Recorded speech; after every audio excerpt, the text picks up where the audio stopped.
Hello and welcome to another educational video about Icelandic culture. Today's topic is drinking. Drinking plays a huge part in Icelandic culture, and it can be quite different from Western Europe, where one can enjoy a glass of wine at lunch on a weekday, or Eastern Europe, where they never stopped chugging vodka since the pacifier.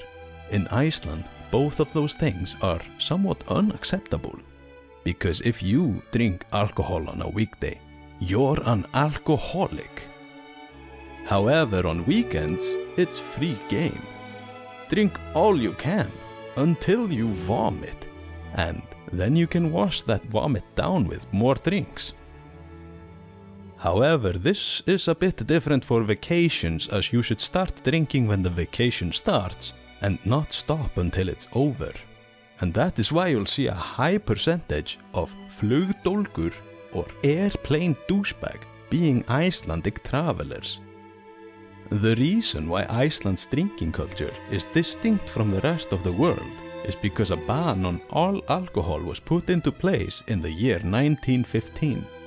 But after only 7 years, the ban was lifted exclusively for Spanish wines, as they were a valued trading partner to Iceland, and probably called them pussies for not drinking.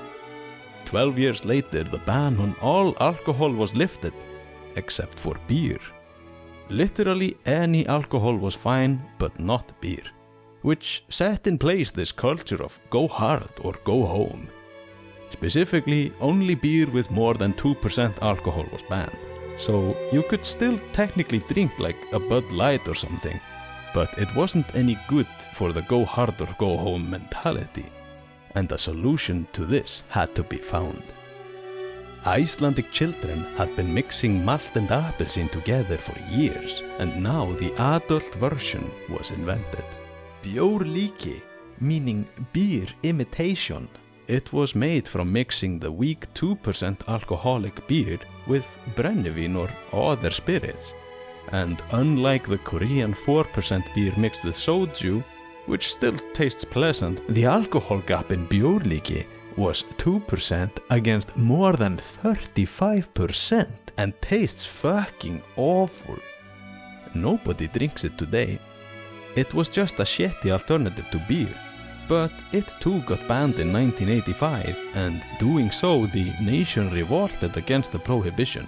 Finally, in 1989, on the 1st of March, beer was made legal again, and is known as the Great Beer Day.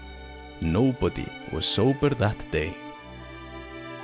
The culture of going hard on weekends and dry weekdays is slowly but surely fading away with globalization, tourism, and whatnot. It's not such an important piece of the drinking culture. More importantly, vomiting during drinking is not so taboo, as long as it's outside. Iceland even has almost a Kama Sutra for vomiting. There is the waterbender, the lovers, Jimi Hendrix, and my personal favorite, the dragon. Thank you for watching my video.